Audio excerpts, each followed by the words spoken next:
What's up guys, and welcome to Rare Liquid Careers. Today I'm going to talk about my experience when I was an investment banking analyst at JP Morgan and when I was working on a deal. I won't mention which one, but it was over $1 billion and it was a live M&A deal. I'm going to be dividing up the video into the different days, and I'm going to provide some of the nitty-gritty details of what I worked on and also share the number of hours I worked each week, and the total sum that I worked will have been around 100 hours. Now, if you're interested in banking, don't let this scare you because this is one of the more rough types of weeks that you encounter as a banking analyst. But I will say that I also felt like in this week, I learned so much. And so there are times when you're working on kind of menial work and you're working long hours and that's really painful. But when you're actually learning and working on a cool deal, I actually don't think that as long as you don't mind working hard, it's not really that bad to be working so many hours. All right, now that you think I'm probably crazy, let's move on to the video. All right, so I'm actually gonna start this week on a Wednesday because that's when I was first alerted about the deal. And what happened was until about 6 p.m., I was just chilling, browsing the internet, didn't really have that much to do. And then my associate tells me, hey, our client is going to want to sell part of its business, and so it's going to be a live M&A deal and it's going to be a lot of work in the next few weeks. Because I knew who the client was, I immediately knew that I wasn't going to really have a weekend and that this deal was going to be kind of like all-encompassing. And the first thing that we do was, or at least we did for this deal, was we got on a group call with our internal team. So the directors in the M&A group and one of the associates there, and then me, my associate in my group, I was in the healthcare group at JP Morgan, and our managing director. We all got on a call, and there I learned that one of the potential buyers, or some of them, were going to be private equity buyers, and so we would need to create an LBO analysis. LBOs stand for leveraged buyouts, and these are transactions usually done by private equity firms who take out a bunch of debt and put in a small amount of cash and in order to buy a company. And you can think of this as when you buy a house, you put in a small amount of cash and take on a mortgage, right? And the reason we needed to do this analysis was to see what private equity firms were thinking and how much they would offer to our client. At this point, it's around 7 p.m. I get a really quick dinner and eat at my desk, and then I start gathering different LBOs from other analysts, and my associate sends me one that she worked on before. And my job for the rest of the night pretty much is to set an overall structure and put in a lot of fake numbers and kind of just understand the mechanics of how an LBO model works, because I had never built one up until that point, even though it was my second year, because for my particular group, we didn't have a lot of private equity buyers. I get the rough structure ready and I send it over to my associate by 3 a.m. And since I got into the office around 9 a.m. that day, I worked 18 hours on that Wednesday. I wake up the next day at 8 a.m., check my email, and that's always the first thing that I did whenever I wake up. It's probably what a lot of people do these days, but especially in baking, I sleep with my phone right next to me and I instantly look at it and I have like 30 to 40 emails because I get a bunch of newsletters and random emails I don't need, and I scroll through and figure out if any are really, really urgent. Luckily, there's none for the day, and so I get ready and get into the office around 9 a.m. My associate is checking over the model that I sent over the night before, and while she's doing that, our client has sent over the management projections that morning, and so I just dig in to see how all the numbers are flowing throughout the model. And also what management tends to do all the time is to be pretty optimistic, and so I make sure to look through the assumptions and see if anything seems a little funky. Luckily, the client we were working with was kind of like more level-headed, and so there weren't a lot of things that I found to be red flags. And so yeah, over the next few hours, I'm just looking over the model and trying to understand it. My associate gets back to me around noon with comments for the LBO model, so I make all those changes and then I start to plug in the management projections into the model. And so for the rest of the day, I'm pretty much just building out the LBO, and some things that I'm doing are projecting out cash flow or levered free cash flow for the next 5 years and looking at the different types of debt that the private equity firm might take on with the different interest rates. And then I might also create the different operational cases like the base case, conservative case, and optimistic case. And so yeah, these are the kind of things that I'm building out in the model to make pretty flexible, and at the same time making sure that everything is super, super accurate, which honestly takes the most time, just making sure that everything is 100% correct. For dinner, one of my analyst buddies just picks up something for me. Usually it's something like a salad, and then I eat at my desk really quickly, just scarf it down. And then I just keep working on the model. Really, like all I'm doing that day is Excel. So at around 2 a.m. is when I finish. I send it over to my associate, and then I head on home. So now it's Friday, and again, I get into the office around 9 a.m. and my associate is checking over the model, and she has also sent over to me a draft of the presentation that we're gonna need to build for the meeting next week. And so in there are things like the M&A process, the buyer universe, valuation pages, and an overview of the company. I work on the presentation for about 2 hours or so, and then at 11 a.m. we have a call with the client, not the C-suite or anything, but a VP of corporate finance. It's just me and my associate, and we go through our questions about the model. And then after that call, my associate and I debrief.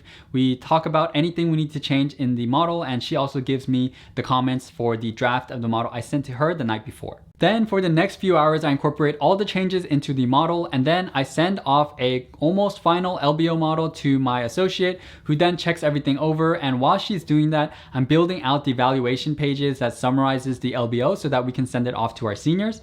And so once she gives me the okay with the LBO model, then I output the pages onto PowerPoint, and we send over a draft of a few pages of the valuation analysis that we've done so far with the LBO. And this is just to give our senior bankers an idea of where things are headed, because it's been a few days and they want to know where things are going. And then I get dinner and just kind of wait for my seniors' comments. The seniors come back with some questions at around 8 p.m. And so then I just dig into the model and then answer them. It's around 8:30 to 9 p.m. or so. And now I can finally go home because there's not anything that's super immediate or urgent. And so since I got in at around 9 a.m. that day, this means on Friday I've worked 12 hours, which is kind of actually a lot in banking, because at least in JP Morgan and I think quite a bunch of other firms, usually they try to end your Fridays on a relatively normal hour, like 6 p.m. Believe it or not, even though I'm dead tired from the past few days of working, this is where the part of models and bottles in banking comes in, because just worked on a bunch of Excel models, and then a bunch of my friends are out going to bars and clubs. And because I've been just working so much that week, and although I'm a bit sleep deprived, I just have the energy to want to socialize and meet people. And so that's what I do. Immediately after work, I go home, change, and then meet with my friends, and then get ready for the next day. Before moving on to the next day, if you're interested in investment banking recruiting, I used to be the JP Morgan UC Berkeley recruiting captain for 2 years. So for UC Berkeley, I led in summer internship recruiting across all of North America, and I've compiled all my best tips and advice in a investment banking recruiting guide, which you can find on rareliquidcareers.com. I'll link to it down in my description below. I also have a resume and cover letter guide if you want to check that out, also in the same link. So now it's Saturday. I'm not expecting anything to really blow up in the morning. So I wake up around 10 a.m., slowly get ready, and then get dressed, get all my stuff, and head to the office and get in there around 11 a.m. Today, I need to work on the other types of valuation analyses, and this includes a discounted cash flow and trading and transaction comps. And I've done all of these things before, and so they're not super hard. What's really just the most time consuming is making sure that everything is 100% accurate. At this point, I'm already familiar with the client's model because I built it for the LBO. And so for the DCF, it's just really a matter of creating the structure for the model and then plugging in all the figures. And so I create my first draft and then send it over to my associate to check by around 6 p.m. or so. And then I start working on the trading and transaction comps, which also isn't really that hard, but you have to pull a lot of data from various different sources and make sure that all the financial figures you're putting in are all 100% correct and fully backed with backups in terms of like adding comments to each cell of, hey, I got this information from this page on this financial statement, and etc., etc. And so I work on that for pretty much the rest of the night, and then it gets to around 11 p.m. and that's when I get to head home. So for this day on Saturday, I've worked 12 hours.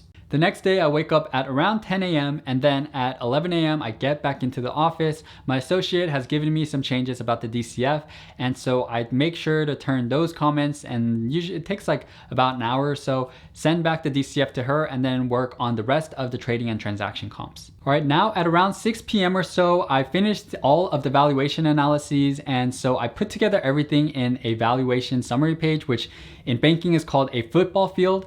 It looks like this. I have no idea why they decided to call it a football field. I guess it kind of like has lines and stuff, but it's probably just like a banker bro thing. And so I put that together and then I send it over to my associate for her to check. And at this point, it's around 8 p.m. or so, and now I'm just waiting for her to reply. She gets back to me pretty quickly, and luckily there's not much to change. So after making a few tweaks, I send it over to our senior bankers and leave the office around 9 p.m. And since I got into the office around 11 a.m., that results in 10 hours worked on Sunday. All right, so now it's Monday. I wake up at 8 a.m. and this time I do have some questions from my senior bankers and they're relatively urgent.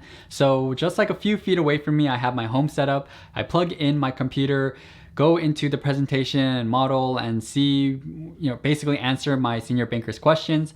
And after doing so, I get dressed really quickly, walk over to the office, get in around 9 a.m. Now I've done most of the heavy lifting with the valuation analyses, but now it's time to really hunker down and fill out the rest of the presentation. And this will include things like a stock price chart where every single news event that affected our client's stock price I annotate. And we also have some basic information about the client's market cap, debt, and all that stuff. And then we also have things like trading and transaction comp summary pages, which go over the different companies we're comparing against for valuation. And then we have things like the M&A process where we go or provide an overview to the client of how the whole M&A process works. While I'm working on all of this, the senior bankers also gave us comments about changing some of the assumptions for our valuation for the LBO and DCF. So I plug in those changes as well. Doesn't really take that long, maybe like a few minutes, but then I have to output all the pages onto PowerPoint, which actually takes maybe like 10 to 20 minutes because you also have to make sure that everything's correct and all the footnotes are all like updated, and it could just take a lot longer than most senior bankers think it takes. But anyway, it's really important, so it has to be done. And I finish up the first draft of the presentation around 5 p.m., send it over to my associate, have some breathing room. She gives me back some comments in the next hour, and then we make all those changes, send it over to our senior bankers at around 7 p.m. Now I have some breathing room because I just sent off the presentation. We're just playing the waiting game and waiting for comments.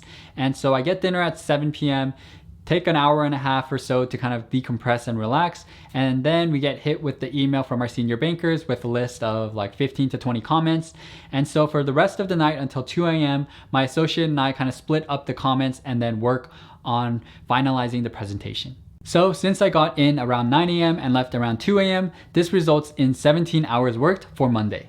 All right, so now it's Tuesday. I get into the office around 9 a.m. or so, and then our senior bankers say instead of giving us comments via email, we should all get into a room and discuss. And so at around 10:30 a.m., we print out all the presentations and hand it to all the different directors from the different groups. It's just M&A managing director, our healthcare managing director, me, my associate, and another associate in the M&A team. And so we're all huddled in my managing director's office, and we're just going through the pages one by one. This can be intimidating if you're kind of just new in banking because you're in the room with your bosses and you're scared that they're gonna like point out something and you're gonna have no idea what to say. And that also always kind of is a possibility. But luckily, when you're with your internal team, your bosses and your coworkers are not going to be like that mean to you or anything. They just really want to know what the answer eventually is. And so even if you don't know something, you can just say, hey, I'll look into it and get back to you.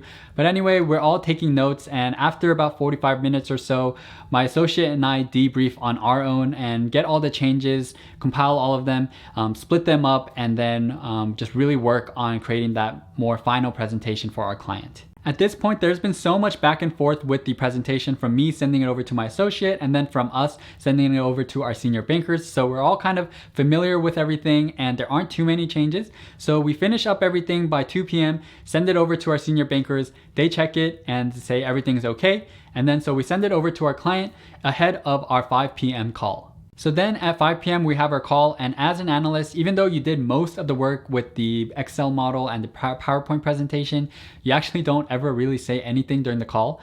And so I just listen in, take some notes, and it's again with the VP of Corporate Finance, and this is like a meeting to make sure we're all on the same page and make a few changes before the call with the CFO tomorrow. After the call with the client, we have an internal call with the JP Morgan bankers, and so we all discuss any kind of tiny little changes we need to add. And so we take notes during the call, make all the changes for the next few hours. I send it over to my associate, she checks over it, sends it back to me, and then we send it out to our senior bankers who all sign off on it around 10 p.m. or so. So now that the presentation is good and ready to go, I send it over to our printing room, which takes around 1.5 to 2 hours. And so I wait for that to get done, get the books, set it on my managing director's desk, and then I am able to leave at midnight. So for Tuesday, I've got in at around 9 a.m., left at midnight, so that's 15 hours worked. All right, so if you tally up all the hours worked during the week, it comes out to 101 hours. And this, again, like I said earlier, is one of the more intense type of weeks you might have because it's a live M&A deal. By the way, this wasn't the whole deal. Most M&A deals usually take 1 to 2 months. And so we had more follow-up work, and there were some weeks that were similar to this one and others that were a lot more chill and relaxed, where it's more like process managing and coordinating.